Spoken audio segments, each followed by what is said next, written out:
Мы прекрасно знаем, какое значение имеет это событие в ответственной семье. Сами через это практически все проходили.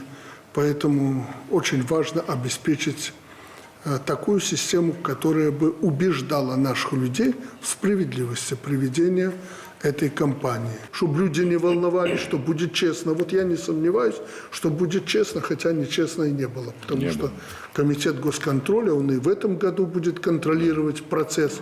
Просто надо родителям и абитуриентам понимать, что все будет честно.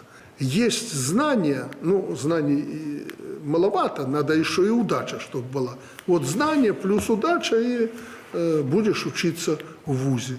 По крайней мере, если какая-то случайность, мы подумаем, Наталья Владимировна, над тем, чтобы случайностей этих избежать. И если что-то случится,